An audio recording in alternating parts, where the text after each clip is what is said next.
The following charts আমরা এভাবে বলতে পারি যে দ্য ফলোয়িং চার্টস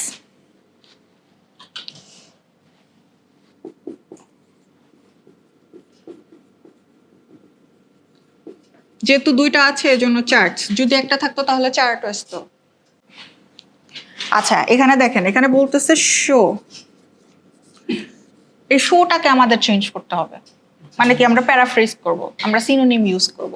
শো এর সিনোনিম কি হতে পারে? রিপ্রেজেন্ট, ইয়া। আর কি আছে? না, মেনশন তো মানে উল্লেখ করা, শো মানে হচ্ছে দেখানো। শো আছে, রিপ্রেজেন্ট আছে, ইলাস্ট্রেট আছে, ডেমনস্ট্রেট,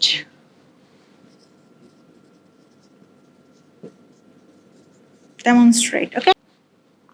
আচ্ছা এখানে আমরা এই যে শো যদি থাকে তখন আমরা এই যে মানে অন্য সিনোনিমগুলো ইউজ করবো, এটা হচ্ছে আমাদের মেইন কথা।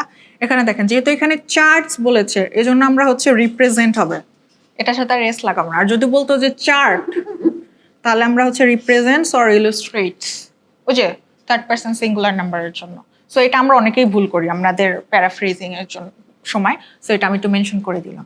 তো দেখেন এখানে শো গেল, তারপর the changes in ownership of electrical appliances. Changes in ownership মানে ইলেকট্রিক্যাল অ্যাপ্লায়েন্সেসের যে ওনারশিপটা আছে সেটা চেঞ্জ হচ্ছে। সো এটাকে আপনি কিভাবে প্যারাফ্রেজ করতে পারেন? আচ্ছা, the following charts demonstrate the changes এর কি হতে পারে? আপনার সিনোনিম কি হবে? হ্যাঁ, অল্টার হতে পারে, অর কি হতে পারে? আর কোনো আইডিয়াস? আমাদের আইডিয়াস বের করতে হবে, নাহলে আমরা করতে পারবো না, চেঞ্জ করতে পারবো না, প্যারাফ্রেজ করতে পারবো না। আর প্যারাফ্রেজ না করতে পারলে আপনার হচ্ছে টাস্ক অ্যাচিভমেন্ট হবে না।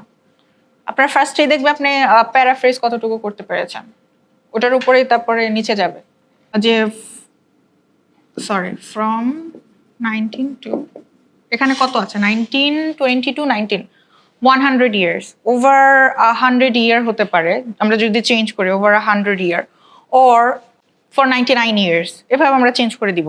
লাইক এক্স্যাক্ট এই নাম্বারটা আমরা হচ্ছে ইউজ করব, বাট ডিফারেন্ট ওয়েতে টাইমটাকে এক্সপ্রেস করব। বুঝতে পারছি?